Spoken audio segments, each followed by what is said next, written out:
Bayad po. Salamat po. Lapsin. Sikip. Ang init. Grabe panahon to. Parang Kaya nga. gusto ko na lang umiga, tas magpahinga. Alam mo, Sim, feel ko kailangan ko ng pahinga ngayon, pero alam mo, mas masaya kung may kasama, no? Real, alam mo, sa mga ganitong kainit na panahon, pagkakataon talaga ang perfect na lang mag-relax, alam mo yung mag-enjoy sa isang cozy spot. Not to mention, exciting ang first episode natin today dahil i-feature natin ang A to Z Food Edition. Sa bawat episode, may i-feature tayong food or restaurant na nagsisimula sa letra ng alphabet. Ang saya-saya naman ang concept, diba? Kaya nga, abang-abang kayo sa mga susunod nating episodes kasi baka yung suggestions nyo ang aming mapili. And I am Angelica Luna. And I'm your hashtag, one and only, Cody Wang. At kami ang magbibigay sa inyo na sagot kung saan? Saan? Saan? Saan tayo kakain?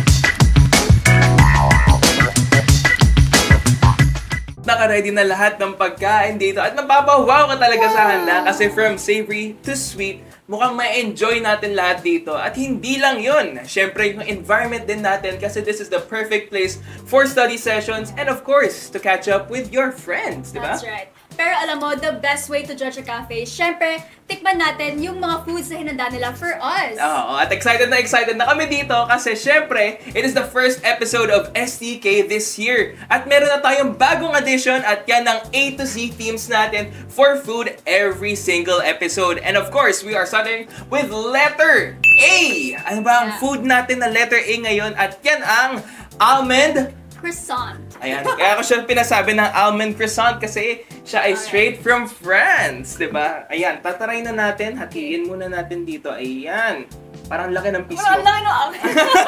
Ang laki ng piece niya compared to me. Pero ayan, sige, so, try mo na muna. So, kitang-kita natin na it is very buttery, flaky, at kumpletong-kumpleto lahat ng gusto mo talaga makita sa isang croissant. At syempre, meron ding additional na confectionery sugar, powdered sugar, whatever you'd like to say it. Pero, ayan, tanong natin ang ating Angelicious na partner dito kung ano ba ang tingin niya sa flavor ng ating croissant. Actually, the first bite, matitikman mo yung very buttery nung croissant. And also, when you look at it inside, it's very flaky. And then, yung parang honeycomb texture niya. Kasi sa France, it's a good way daw na parang to know if a croissant is good, makikita mo yung inside niya. Alam mo, anything sweet naman to, syempre, balance yung mga lasa ng ating mga drinks, di ba? Na we will get to soon. Ayun, masarap talaga. And the nuttiness of the almond is really, coming out din. Hindi lang kasi sweet siya, parang nababalanse din talaga. At ano ba tinatry ng ating partner ngayon? Ang pan-Swiss choco. Tama, di ba? Actually, yung inside niya, it's very chocolatey. And hindi siya super tamis, which is good for a pastry like this. Kasi usually, ayoko yung mga pastry na parang nananapak yung tamis niya. Yeah. So, this is really a good pastry. And sakto lang yung tamis niya for me. Sakto kasi I also tried yung grilled cheese nila na I just love cheese talaga. Ayan, so yung next naman na titikman ko is yung kanilang creamy bacon calzone. Ayan, creamy nga. At ako naman, itatry ko next ang kanilang drinks naman. Kasi let's take a break from, of course, yung mga pastries natin. And just appreciate how nice it looks, diba? Alam mo, very big on berries, on anything na parang medyo fruity. Kasi parang pair na pair siya well when it comes to like sweet flavors or anything savory para sa akin. Just my humble opinion. Pero kamusta naman ang calzone mo? Actually, itong creamy bacon calzone nila, makita mo yung loob niya, it's very cheesy and creamy. And also, hindi siya tinipid sa bacon nila. Kasi as you can see, ang daming bacon. And makita mo may taba pa ng bacon. It's yung favorite ko. Saktong-sakto kasi kinain ko din yung grilled cheese, di ba? Ininom ko yung yung tawag dito, Kumo mixed berries. Saktong-sakto na-cut niya yung lahat ng lasa. Parang nagkaroon ng palate cleanse. Kasi hindi lang yung mixed berries. Meron din siyang actually popping na pearls dito. I'm not sure kung anong flavor, pero it's a bit fruity din. Pero kamusta naman yung matcha nila dito? Alam natin na sikat na sikat yan dito, for sure. Yung matcha nila, matitikman mo yung parang pagka-tea nung matcha. And also, it's creamy.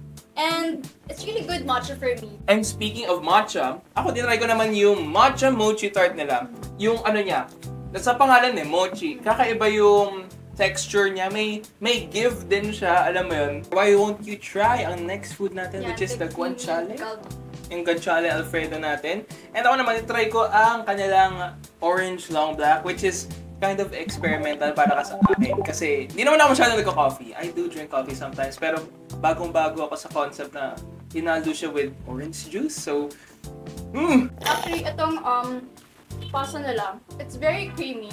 And then, ang dami niyang bacon bits, then which I like. And also, hindi tinipid yung parmesan, which is what I like. Yeah. Dito naman tayo sa pizza. Why don't we try it together, Luna? The creamy pesto pizza? Ang spinach, actually. I think it's spinach. Spinach? Spinach? Ano kaya? Spinach. Ano natin sa comments ko ano ba yung tingin. Thank you! Tapos may kasama din siyang, hot honey. So, gusto mo ba i-try yung hot honey or ako na lang? Sige ako. Okay, sige. Try natin maglagay dito kasi I've been seeing it. Wow! Ooh, sorry. Medyo messy. Ang thick ng honey. Ang thick ng honey nga. And nakikita ko siya around TikTok. So matagal ko na din talaga gusto i-try ang ganitong klaseng So why don't you try it muna at mag-cheers tayo.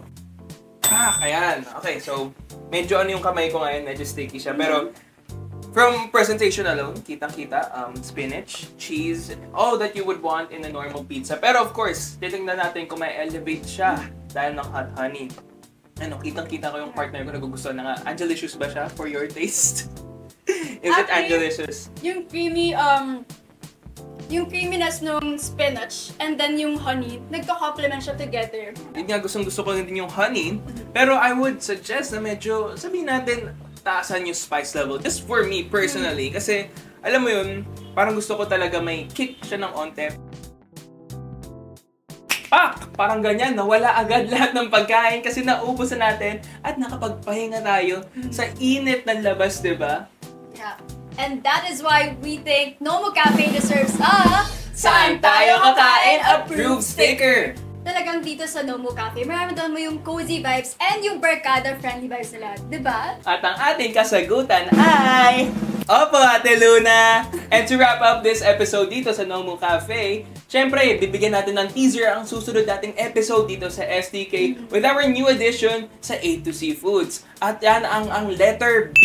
Ano kaya ang letter B na susunod na masasuggest mo? Feel ko, burger. Burger! Ako naman, feeling ko brownies o kaya bibimbap. Pero syempre, abangan natin yan sa susunod na episode. At syempre, comment down below din kung ano yung mga gusto nyong suggestions na baka makita natin sa susunod. Once again, this has been your hashtag, Wang and Only, Cody Wang. And I am Angelica Luna. At ngayon, alam niyo na kung saan. Saan? Saan? Saan tayo kakain? So, kitang-kita natin na it is very buttery, flaky, at ay! Got sauce. Wala po Tayo kakain! Okay, wait lang. Ito lang gawin. Teka, nag-cut ka. Opo, Practice yan. Okay. Ako. Ang ganda ba ng take? Maganda kasi gano'n ka na yan. Madala siya.